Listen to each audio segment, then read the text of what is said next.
என் மீட்பர் உயிரோடு இருக்கிறார். என் மீட்பர் உயிரோடு இருக்க, என் மீட்பர் என்னுடன். நீங்கள் கேட்டுக்கொண்டிருப்பது Joy radio. Praise the Lord pastor. இப்போ என்னோட கேள்வி என்ன அப்படின்னா இப்போ எல்லாரும் உலகப்புறமாக இருக்கிற மாதிரி ஒரு கேள்வி தான். ஒவ்வொருத்தருக்கும் ஒரு கோல் இருக்கும் இல்லையா? வாழ்க்கையின் அர்த்தம் என்ன, நான் எதுக்கு பிறந்தேங்கிற காரணம் அதை நான் எப்படி தெரிஞ்சுக்கிறேன்? எல்லாரும் வாழ்கிற மாதிரி தான் நம்மளும் வாழ்கிறோம். அந்த காரணத்தை எப்படி தெரிஞ்சுக்கிறது, அதை தெரிஞ்சுக்கிட்டு இதே மாதிரி கேள்விகளை உள்ள மற்றவங்களுக்கு நான் அதை எப்படி அவங்களுக்கு எடுத்து சொல்கிறது, பிபிலிக்கலாக அதை பற்றின விஷயங்களை எப்படி அப்படின்னு எங்களுக்கு கொஞ்சம் சொல்ல முடியுமா? ஸ்டாலின், ரொம்ப நல்ல கேள்வி கேட்டிருக்கீங்க. பலருடைய உள்ளத்தின் தேடுதல் இது. நான் யார், எப்படி இந்த உலகத்தில் நான் இருக்கிறேன், என்னுடைய பிறப்புக்கு ஏதாவது அர்த்தம் இருக்குதா, நோக்கம் இருக்குதா என்று சொல்லி பலரும் பல சூழ்நிலைகளில் தேடிக்கொண்டு தான் இருக்கிறார்கள். சிலர் தான் அதற்கான பதிலை கண்டுபிடிக்கிறாங்க. பலருக்கு பதிலே தெரியாமல் ஏதோ பிறந்துட்டோம், வாழுகிறோம், ஒரு நாள் போய் சேரலாம் அப்படிங்கிற முடிவுக்கு வந்து விடுகிறார்கள். ஆனால் நம்முடைய கரங்கள் இருக்கிற பரிசுத்த வேதாகமம் சொல்லுகிறது, மனிதனை கர்த்தர் உருவாக்கினதற்கு அவருக்கு ஒரு திட்டம் இருந்தது, அவருக்கு ஒரு நோக்கம் இருந்தது. மனிதனை உருவாக்குவோமாக அப்படின்னு ஆண்டவர் சொல்லும் பொழுது, நமது சாயலிலும் நமது ரூபத்திலும் உருவாக்குவோம். அப்போ முதலாவது நாம் தெரிந்து கொள்ள வேண்டிய விஷயம், நான் இந்த உலகத்தில் எதேச்சியாக இல்லை, ஆக்சிடென்டில் நான் இந்த உலகத்தில் பிறக்கல. ஆண்டவர் அவருடைய சாயலில் அவருடைய ரூபத்தில் என்னை உருவாக்கி இருக்கிறார். அப்போ அவருடைய சாயலில் அவருடைய ரூபத்தில் கர்த்தர் நம்மை உருவாக்கி இருக்கிறார் என்றால் அதனுடைய அர்த்தம் என்ன? அவரை போல் நம்மை மாற்ற விரும்புகிறார். அது மாத்திரம் இல்லை, நம்முடைய ஆண்டவர் is a very decent God. அவர் என்ன பண்ணார், அவரை மாதிரி உருவாக்குனாலும் ஒரு ரோபோட் மாதிரி உருவாக்கலை. நான் சொல்கிறது தான் நீ செய்யணும், நான் உனக்கு ப்ரோக்ராம் பண்ணி வைப்பேன், அப்படி தான் வாழணும் அப்படின்னு நினைக்கல. God has given a free will. நீங்களாக முடிவெடுக்கக்கூடிய அதிகாரத்தை ஆண்டவர் கொடுத்து விட்டார். கொடுத்து விட்டு அவருடைய அன்பை நீங்கள் புரிந்து கொள்ளும்படியான சூழ்நிலைகளை உருவாக்கி இருக்கிறார்.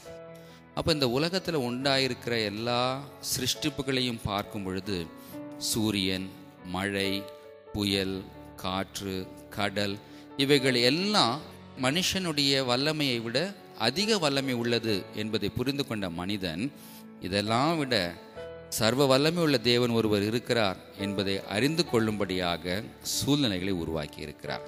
அது மாத்திரமல்ல, உள்ளத்தை உருவாக்கின ஆண்டவர் அந்த ஆத்துமா அந்த தேவனை அறிந்து கொள்ளும்படியான வழிகளையும் அவர் ஏற்படுத்தி கொண்டே இருக்கிறார். யாரெல்லாம் மெய்யாகவே தேடுகிறார்களோ அவர்களுக்கு அவர் தன்னை வெளிப்படுத்தி கொண்டும் இருக்கிறார்.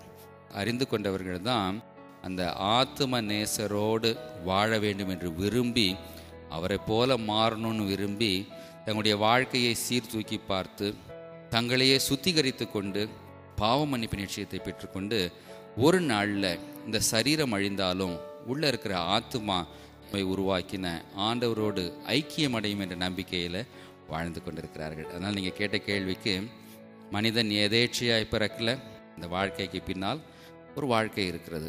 அந்த வாழ்க்கை இந்த பூமியில் நாம் எப்படி வாழுகிறோமோ அதை பொறுத்தது. அந்த வாழ்க்கைக்கு பெயர் நித்திய ஜீவன், காலகாலமாய் வாழப்போகிற ஒரு வாழ்க்கை. நம்முடைய வாழ்க்கையில் பாவ மன்னிப்பு நிச்சயம் இல்லாமல், அந்த தேவனை போல மாறாமல் நம்முடைய வாழ்க்கை முடியும் என்றால் நித்திய ஆக்கினைக்குள்ளாய் போகும். நம்முடைய ஆத்மாவுக்கு சமாதானம் இருக்காது. என்னுடைய வாழ்க்கையை குறித்து என்னை உண்டாக்கின தேவனுக்கு ஒரு நோக்கம் உண்டு, திட்டம் உண்டு என்பதை புரிந்து கொண்டு அதற்கு நேராக நம்முடைய வாழ்க்கையை வாழ வேண்டும் என்று விரும்பும் பொழுது நம்முடைய வாழ்க்கையை குறித்த கண்ணோட்டம் மாறிவிடும். ஒரு நாளில் அந்த தேவனை நாம் தரிசிப்போம் என்ற நம்பிக்கை, விசுவாசம் பெருகிவிடும். அப்பொழுது இந்த பூமியில் வாழ்கிற வாழ்க்கை அர்த்தமுள்ளதாக இருக்கும். Thank you pastor. இந்த கேள்வி நிறைய பேர்த்துக்கு இருக்கிற கேள்வி கேட்டிருக்கேன். இது நிறைய பேர்த்துக்கு புரிஞ்சிருக்கும் அப்படின்னு நான் நினைக்கிறேன். தேங்க்யூ.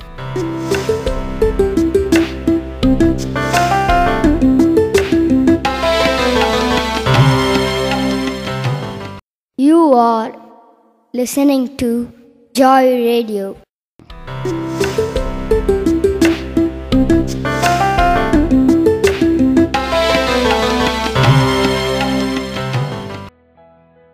அன்பான நேயர்களே, நேற்று நான் உங்ககிட்ட ஒரு கேள்வி கேட்டிருந்தேன். இயேசுவே கிறிஸ்து என்று ஏன் ஆதி அப்போஸ்தலர்கள் பிரசங்கித்தார்கள்னு. அதுக்கான விளக்கத்தை நீங்களும் தியானித்து வச்சுருப்பீங்கன்னு நான் நம்புகிறேன். நான் இப்போ அதுக்கான விளக்கத்தை உங்களுக்கு சொல்ல போகிறேன். இயேசு வாழ்ந்த நாட்களில் நிறைய பேர் இயேசுன்ற பெயர் வச்சுருந்தாங்க. இயேசு என்பது ஒரு பொது பெயர். இயேசு என்றால் மனுஷகுமாரன் என்று பொருள். கிறிஸ்து என்றால் தேவகுமாரன் என்று பொருள்.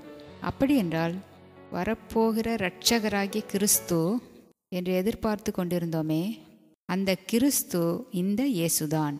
அதை விளக்குவதற்காகத்தான் அவ்வாறு ஆதி அப்போஸ்தலர்கள் பிரசங்கித்து கொண்டிருந்தார்கள். இதே போல கேள்வி பதிலோடு இன்னொரு நிகழ்ச்சியில் நான் உங்களை சந்திக்கிறேன். கர்த்தர் உங்களை ஆசீர்வதிப்பாராக.